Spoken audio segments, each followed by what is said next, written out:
गीता सर्वलोकैकमाता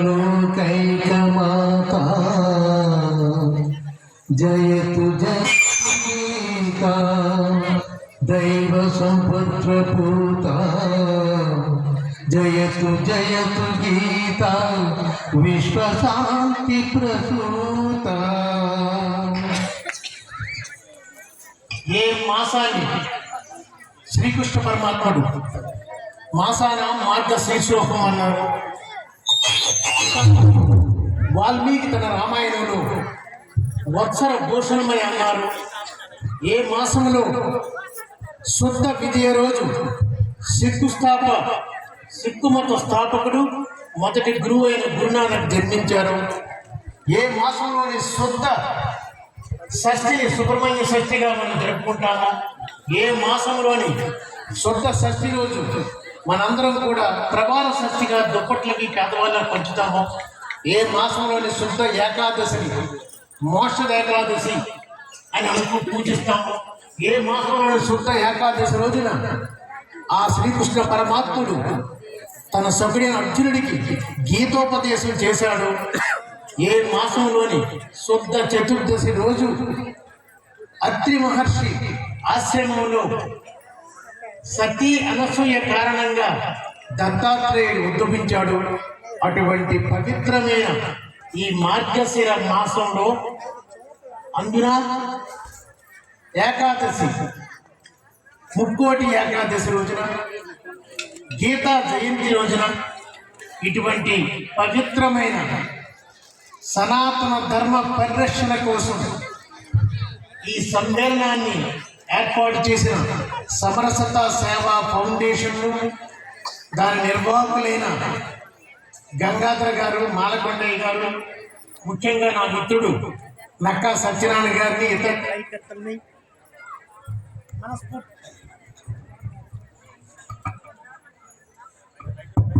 సత్యనారాయణ గారిని మనస్ఫూర్తిగా అభినందిస్తూ ఈ కార్యక్రమానికి కొండారెడ్డి గారు, మిత్రులు లలిత్ కుమార్ గారు రావడం ఒక శోభనిచ్చింది. వారికి కూడా నా తరపున కృతజ్ఞతలు చెప్పుకుంటాను. అలాగే లలితమ్మ గారు కూడా. అమ్మ, నేను ఎక్కువ సమయం తీసుకోకూడదు, ఎందుకంటే మీలాగే నేను కూడా ఇద్దరిని వినాలని వచ్చాను. అది కొండారెడ్డి గారు, లలిత్ కుమార్ గారు. ఒక్క విషయం ఇది, ఎందుకంటే గీతా జయంతి మీ అందరికీ తెలుసు. మార్గశిర శుద్ధ ఏకాదశి రోజున ఆ పరమాత్మ కృష్ణ భగవానుడు అర్జునుడికి గీతోపదేశాన్ని చేశాడు. అందుకని ఈరోజు ఒక్క శ్లోకం తీసుకుంటే చాలమ్మ, మీరు గీతని భగవద్గీతలో ఉన్న 700 శ్లోకాలు చదివవసరం లేదు. మహానుభావుడు వ్యాసుడు ఎంత ఆలోచించి, వాళ్ళు అందుకే ఋషులమ్మ వాళ్ళు ఎంత ఆలోచించి రాశారంటే, ఒక్క శ్లోకం తీసుకుంటే అసలు భగవద్గీత సారమే కాదు, ఈ సమాజంలో జరుగుతున్నదంతా కూడా మనకు అర్థమైపోతుంది.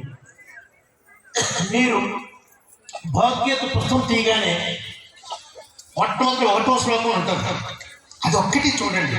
అది చూస్తే అర్థమైపోతుంది ఎందుకు మనం ఈ సమ్మేళనాలు, ఎందుకు యజ్ఞాలు, యాగాలు, వ్రతాలు, పుణ్యం, పూజ చేయాలని అర్థం.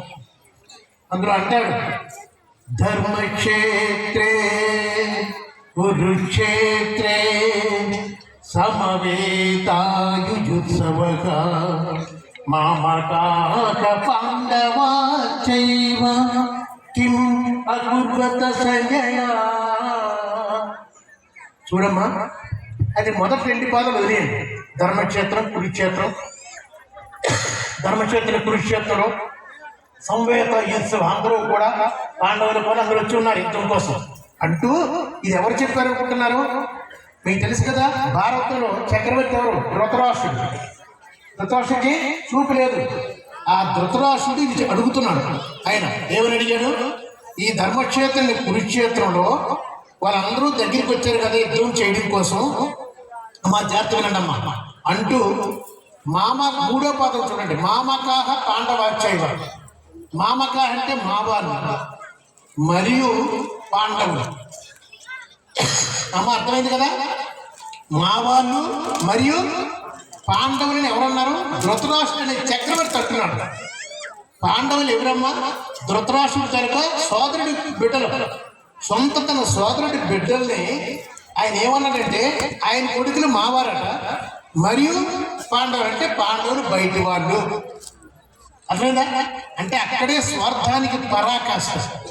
ఈరోజు మనిషి గుర్తుంచుకోండి, ఆదిశంకరాచార్యులు పేరున్నారమ్మా. ఆదిశంకరాచార్యులు ఒక సందర్భంలో అంటారు, భగవంతుడు ప్రతి మనిషిలోనట ఒక శత్రువుని లోపల పెట్టాడట. ఆ శత్రువు ఏంటి అంటే ఆయన ఆ టైంలో కాబట్టి ఆకలి అన్నాడు. కానీ నేనైతే ఈ టైంలో ఆకలి అనడానికి లేదు. ఆకలి కాదు శత్రువు, స్వార్థం. స్వార్థం ఎంతలా పెరిగిపోయిందంటే ఇంక ఎవరు లేదు. నేను నా కుటుంబం అంటే మళ్ళీ తమ్ముళ్ళు చెల్లెళ్ళు అక్కడ కాదు. కుటుంబం అంటే నా కుటుంబం అంటే నా కొడుకు, నా కూతురు, నా భార్య. ఈ స్థితికి వెళ్ళిపోయాం. అంటే ధృతరాష్ట్రుడు అప్పుడే కొన్ని వేల సంవత్సరాల క్రితమే అన్నాడు, నా వాళ్ళు ఆ పాండవులు ఏం చేస్తున్నారని అడిగాడు. అది స్వార్థానికి పరాకాష్ట. అందుకని ఆ స్వార్థం తగ్గించడం కోసమే భగవద్గీత. చివరగా ఒక్క మాట చెప్తానమ్మా, జాగ్రత్తగా వినండి దయించి. ఇప్పుడు నేను చదివిన శ్లోకం ఏది? ధర్మక్షేత్రే కురుక్షేత్రే అని. అసలు మీరు ఏ గ్రంథాలు చదవకపోయినా పర్లేదమ్మా, ఆ ధర్మక్షేత్రే కురుక్షేత్రే అమ్మా అనగలరా? ఒకసారి అనండి, ఒక్కసారి. ధర్మక్షేత్రే అంతేనమ్మా. అది ఒక్కడి జ్ఞాపకం ఉంచుకోండి, అది చాలమ్మా, గ్రంథాలు చదవవసరం లేదు. ఏమన్నాడు? ధర్మక్షేత్రే కురుక్షేత్రే అంటే ఆ ధర్మ కురు తీసే అప్పుడు ఏముంటాయి? క్షేత్రే క్షేత్రే క్షేత్రే ధర్మ కురు అంటే ఏంటి తెలుసమ్మా? క్షేత్రే క్షేత్రే ఎక్కడికి వెళ్ళినా, ఏ క్షేత్రంలో అయినా, ఏ ఊర్లో అయినా ధర్మం కురు అంటే ధర్మాన్ని చెయ్యు. అర్థమైందమ్మా? ధర్మాన్ని నువ్వు ఆచరించు, ఎక్కడికి వెళ్ళినా అది నిన్ను కాపాడుతుంది. చూసావా ఎంత వ్యాస భగవాన్ రాసినప్పుడు ఎంత ఆలోచించి రాశాడమ్మా. ఒక్క పాదం ధర్మక్షేత్రే కురుక్షేత్రే అనే పాదాన్ని తీసుకుంటే చాలమ్మా. ఆ 4 పదాలు ఉన్నాయి, ధర్మ